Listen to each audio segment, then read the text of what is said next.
इस वीडियो में हल करेंगे प्रश्न संख्या 14 से, जो कि एक्सरसाइज 6D है। और इसका जो हमने क्वेश्चन नंबर 1 से लेकर के 13 तक सभी को सॉल्व कर लिया है। अगर आपने देखा तो आप देख सकते हैं, आपको लिंक इसी वीडियो के डिस्क्रिप्शन में मिल जाएगा, तो वहाँ से देख सकते हैं। तो यहाँ पे जो क्वेश्चन दिया हुआ है 14, 15, 16, आप इसका स्क्रीनशॉट ले सकते हैं। ठीक है, तो चलिए हम लोग यहाँ पे शुरू करते हैं क्वेश्चन नंबर 14 से। तो जैसे कि यहाँ पे देखें क्वेश्चन दिया हुआ है, ठीक है। मोहनलाल अपनी संपत्ति का 1/4 अपने पुत्र के लिए तथा 1/5 अपनी पुत्री के लिए तथा शेष अपनी पत्नी के लिए छोड़ गए। यदि उनकी पत्नी का हिस्सा 33,000 रुपया था तो मोहनलाल के पास कितनी संपत्ति थी। तो चलिए हम लोग इसको हल करते हैं और जानते हैं कि मोहनलाल के पास कितनी संपत्ति थी। तो देखिए यहाँ पे जो मोहनलाल का संपत्ति पूछा जा रहा है, माने कितनी थी, तो यहाँ पे हम लोग मान लेंगे मोहनलाल के पास संपत्ति x थी। ठीक है, तो क्वेश्चन नंबर ये है आपका 14 का 1। तो यहाँ पे हम लोग लिखेंगे माना मोहनलाल के पास कुल संपत्ति x रुपये थे या था। ठीक है, अब कहता है पुत्र के लिए जो है ना, वो अपने संपत्ति का 1/4 भाग देता है, यानी कि पुत्र के लिए संपत्ति x/4, यानी कि इस कुल संपत्ति का 1/4, यानी कि x गुना में 1/4, तो ये हो जाएगा x/4। इसके बाद फिर कहता है क्या कि अपनी पुत्री के लिए 1/5, यानी कि पुत्री के लिए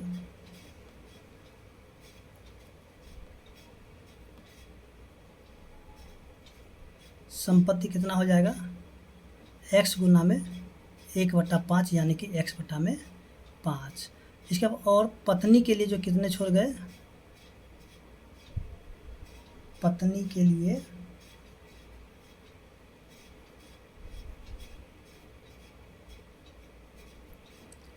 33,000 रुपये छोड़ गए थे। ठीक है, तो देखिए यहाँ पे जो है पुत्र की संपत्ति पता चल गया, पुत्री का भी पता चल गया और पत्नी के लिए भी पता चल गया। ठीक है, तो इसको अब हम लोग कर लेते हैं हल। तो देखिए यहाँ से किस तरह हल करेंगे, लिखेंगे प्रश्न से। तो देखिए यहाँ पे जो है पुत्र का है x/4, पुत्री का x/5 और पत्नी के लिए है 33,000। ठीक है, और कुल संपत्ति कितना है, x रुपये। तो इसको हम लोग क्या करेंगे, ये जो x है इसको इधर लेके चलाएंगे और नंबर जो है उसको उधर लेके चले जाएंगे। तो चलिए हम लोग कर लेते हैं x/4 जोड़ x/5, ये प्लस इधर आके माइनस में x हो जाएगा, बराबर ये प्लस है तो उधर जाके माइनस में हो जाएगा 33,000 रुपये। ठीक है, देखिए यहाँ पे दोनों का एलसीएम करेंगे तो कितना हो जाएगा, 20 हो जाएगा। 4 के पहाड़े में 20 आएगा 5 बार में, तो 5x हो जाएगा। फिर प्लस 5 के पहाड़े में 20 आएगा 4 बार में, तो ये हो जाएगा 4x माइनस, और कुछ नहीं नीचे तो 1 होगा, तो 1 के पहाड़े में 20 आएगा 20 बार में, तो 20 को x से गुना करेंगे तो हो जाएगा 20x, बराबर माइनस में 33,000। अब देखिए ये जो है इसके साथ गुना हो जाएगा। ठीक है, इसके साथ गुना हो जाएगा। देखिए पहले इसको हम लोग जोड़ देते हैं, तो हो जाएगा 9x माइनस में 20x बराबर में माइनस 33,000 गुना में 20। देखिए यहाँ पे जो इसको जब हम लोग घटा देते तो हो जाता है माइनस में 11x बराबर माइनस में 33,000 गुना में 20। ठीक है, माइनस से माइनस कट गया और x बराबर क्या हो जाएगा, 33,000 गुना में 20 बट्टा में 11 से काटेंगे 3 बार में कटेगा और सब जीरो यहाँ पे आ जाएगा, यानी कि तीनों जीरो इस पे ऊपर आ जाएगा। तो देखिए x बराबर क्या हो जाएगा, 3 को जब 2 से गुना करते 3 दूनी 6 और चारों जीरो इसके ऊपर आ जाएगा, यानी कि 60,000 रुपये हो गए। ठीक है, तो लिखेंगे अतः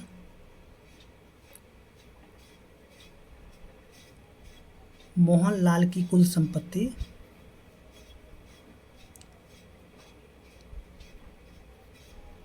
60,000 रुपये थी। ठीक है, तो इस तरीके से हम लोग सॉल्व कर सकते हैं। इसके बाद जो है आगे देखते हैं प्रश्न संख्या 2।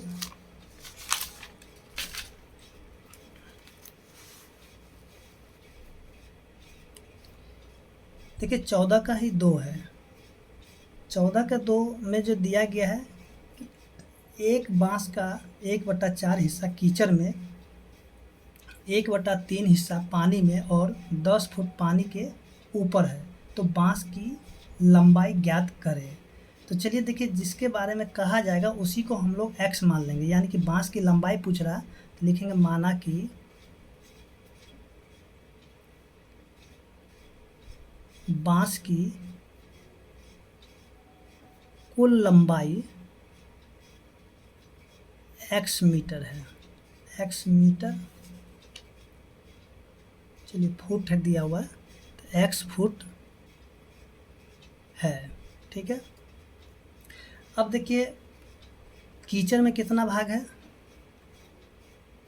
कीचड़ में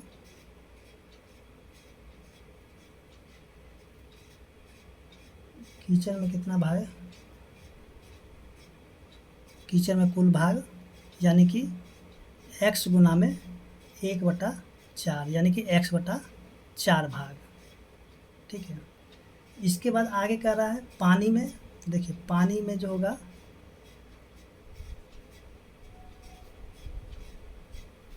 कुल भाग कितना हो जाएगा, यानी x गुना में 1/3 भाग, यानी कि x/3 भाग।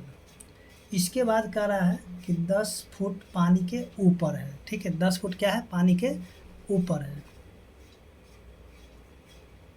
पानी के ऊपर 10 फुट है। ठीक है, तो अब हम लोग इसको लिखते हैं प्रश्न से। तो देखिए यहाँ पे जो है x/4 जोड़ x/3 जोड़ 10 बराबर x, यानी कि ये भी प्रश्न संख्या 1 की तरह ही हल हो जाएगा। तो चलिए हम लोग इसको भी हल कर लेते हैं। तो देखिए यहाँ से क्या करेंगे, x/4 जोड़ x/3, अब ये जोड़ है इधर आके घटाव में हो जाएगा x, और ये जोड़ में तो उधर जाके घटाव में 10 हो जाएगा। ठीक है, तो फिर यहाँ पे दोनों का एलसीएम करेंगे तो हो जाएगा 12, यानी कि कुछ नहीं, तीनों का एलसीएम करें तो हो जाएगा 12। देखिए 4 के पर 12 आएगा 3 बार में, तो 3 को x से गुना करें 3x जोड़ 3 के पर 12 आएगा 4 बार, तो 4 को गुना करेंगे x से तो 4x माइनस 1 के पर 12 आएगा 12 बार, तो 12x बराबर माइनस में 10। अब ये 12 इसके साथ गुना हो जाएगा। ठीक है, तो पहले इसको जोड़ देते हो जाएगा 7x माइनस में 12x बराबर में माइनस 10 गुना में 12। अब देखिए यहाँ से जो इसको घटाएंगे तो ये माइनस में 5x बराबर में माइनस 10 गुना में 12, माइनस से माइनस कट गया। इसके बाद देखिए x बराबर क्या हो जाएगा, 10 गुना में 12 बट्टा में 5, 5 से काटेंगे 2 बार में कट जाएगा, तो x बराबर कितना आएगा, 12 दूनी 24। ठीक है, तो यहाँ पे जो है बांस की जो है कितना हो जाएगा, बांस कितना मीटर, ये कितना फुट का हो जाएगा, तो यहाँ पे लिखेंगे अतः बांस की कुल लंबाई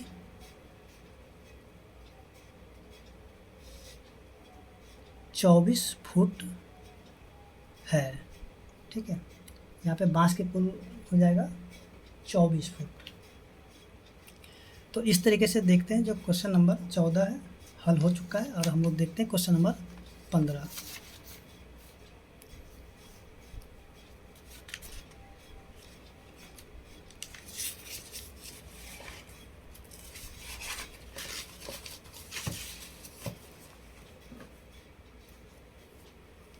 तो देखिए क्वेश्चन नंबर 15 यहाँ पे दिया हुआ है, एक आयताकार खेत की लंबाई चौड़ाई की दुगनी से 6 मीटर अधिक है। यदि इसका परिमाप 132 मीटर है तो खेत की लंबाई और चौड़ाई ज्ञात करें।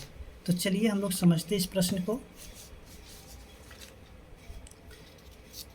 देखिए यहाँ पे जो क्वेश्चन नंबर 15 दिया हुआ है, 15 का 1, यानी कि एक इस प्रकार से खेत है, आयताकार खेत है, ठीक है। इसका परिमाप दिया हुआ है, परिमाप मतलब क्या, ये भुजा ये भुजा ये भुजा ये भुजा, यानी कि सभी को जब जोड़ देते हैं तो उसका परिमाप कहलाता है। तो इसकी जो है ना लंबाई दिया हुआ कितना 132 मीटर, यानी कि चारों भुजाओं का योग दे दिया कितना 132 मीटर। अब आगे जो है यानी कि कहा जा रहा है कि लंबाई जो है ना चौड़ाई की दुगनी से 6 मीटर अधिक है।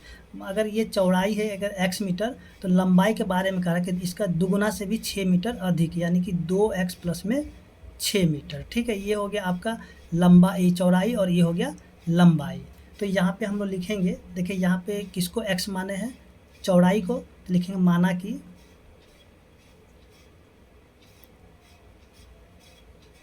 चौड़ाई x मीटर है, ठीक है। तब लंबाई क्या हो जाएगा, देखिए लंबाई का ना चौड़ाई का दुगना से 6 मीटर अधिक है, तो लंबाई जो है क्या हो जाएगा 2x प्लस में 6 मीटर, ठीक है। अब देखिए यहाँ पे सीधे हम लोग करते हैं प्रश्न से। अब एक चीज़ ध्यान देंगे कि परिमाप भी दिया हुआ है, परिमाप कितना दे दिया 132 मीटर, ठीक है। तो जैसे कि हम लोगों को पता है कि फॉर्मूला क्या होता है परिमाप निकालने का, 2 गुना में लंबाई जोड़ चौड़ाई, और इसका मान दे दिया कितना 132 मीटर, ठीक है। तो देखिए ये 2 से जो कट जाएगा 6 दूनी 12 6 दूनी 12 यानी कि 66 हो जाएगा। तो देखिए लंबाई का मान कितना है, लंबाई है 2x प्लस में 6 और चौड़ाई कितना दे दिया है x, ठीक है, जिसको हम लोग माने, और ये हो जाएगा 66। तो देखिए यहाँ से जो है x और 2x यानी कि 3x हो गया बराबर 66। अभी जोड़ में 6 है तो इधर के घटाव में 6 हो जाएगा, तो यहाँ पे 3x बराबर कितना हो जाएगा 60। अब देखिए ये जो है x बराबर का 60 बटा में 3 काटेंगे तो हो जाएगा 20, यानी कि x का मान निकल गया 20। तो हम लोग यहाँ पे कह सकते हैं क्या, अतः चौड़ाई यानी कि x बराबर कितना 20 मीटर और लंबाई कितना है 2x प्लस में 6 यानी कि 2 गुना में 20 और जोड़ में 6, तो कितना होगा 20 दूनी 40 जोड़ 6 तो हो जाएगा 46 मीटर, ठीक है। लंबाई हो जाएगा 20 मीटर और चौड़ाई हो जाएगा 46 मीटर, ठीक है।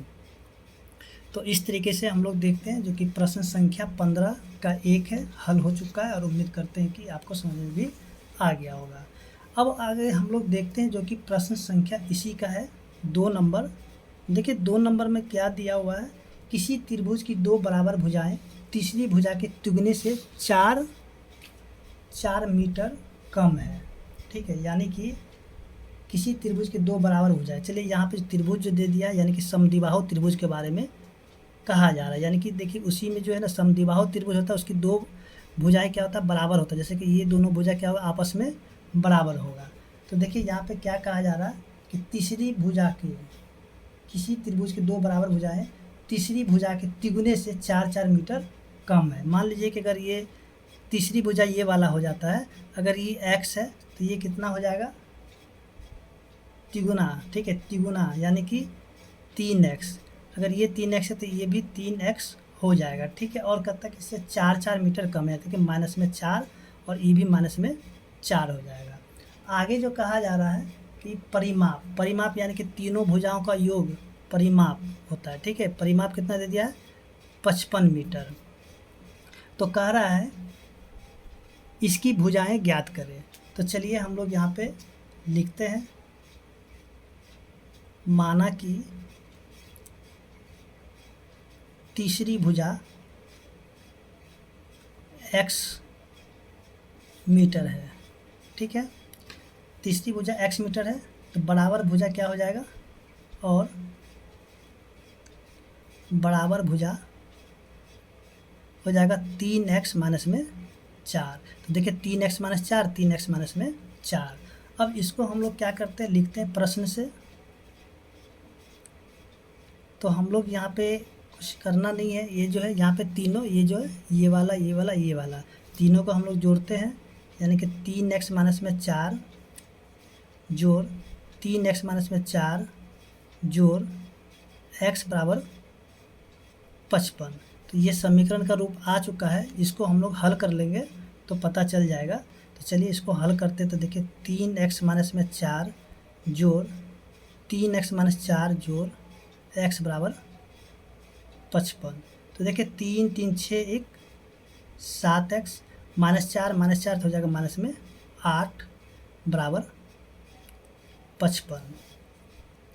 फिर से देखिए 7x बराबर 55 माइनस जाएगा प्लस में 8, तो 7x बराबर कितना हो जाएगा 63। तो x बराबर 63 बटा में 7 काटेंगे तो 9, यानी कि x का मान निकल गया है 9। ठीक है, तो हम लोग यहाँ पे लिखेंगे अतः तीसरी भुजा यानी कि x बराबर हो जाएगा 9 मीटर और बराबर भुजाएं क्या हो जाएगा 3x माइनस में 4 यानी कि 3 गुना में 9 घटाओ में 4, 9 तिया 27 माइनस में 4 यानी कि 23। एक हो जाएगा 9 और दूसरा होगा 23, फिर तीसरा हो जाएगा 23 यानी कि 23 23 9। ठीक है, तो यहाँ पे लिख सकते हैं। एक हो गया, ये 23 मीटर निकल गया है। ठीक है, तो क्योंकि यहाँ पे जो 23 ये वाला है तो ये भी हो जाएगा 23 और ये हो जाएगा 9। इसके बाद जो अगला प्रश्न है जो कि प्रश्न संख्या 16 है। तो चलिए 16 में हम लोग देखते हैं। जैसे कि 16 में जो दिया गया है, एक थैली में जितने 1 रुपये वाले सिक्के हैं ठीक उतने ही 50 पैसे वाले भी हैं। यदि कुल सिक्कों का मूल्य 30 रुपया है तो थैली में प्रत्येक तरह के कितने सिक्के होंगे। ठीक है, तो चलिए हम लोग यहाँ पे देखते हैं।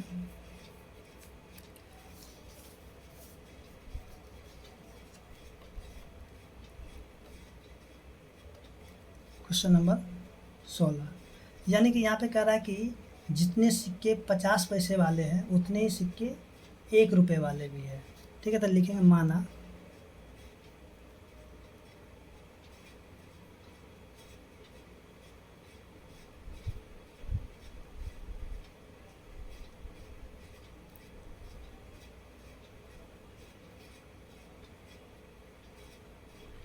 कि 1 रुपये के सिक्कों की संख्या कितना है x है। ठीक है, तो 50 पैसे वाले सिक्कों की संख्या क्या हो जाएगा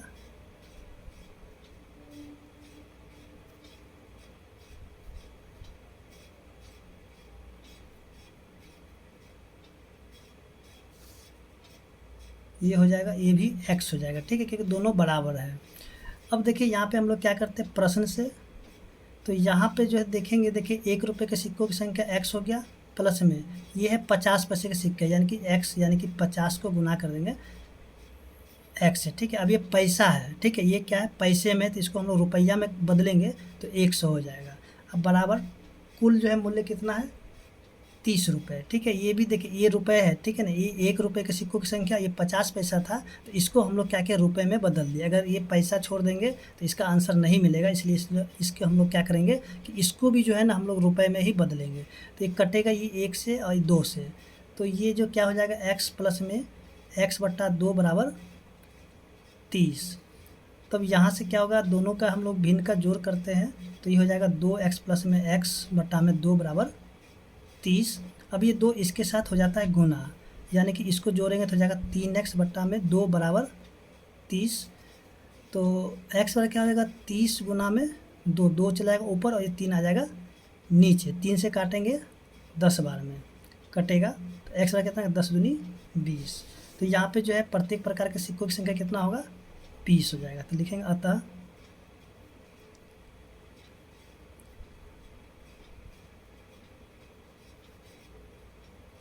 सिक्कों की संख्या 20 होगी। तो इस तरीके से हम लोग देखते हैं, जो कि प्रश्न संख्या 16 हल हो चुका है। उम्मीद करते हैं कि समझ में आ गया होगा।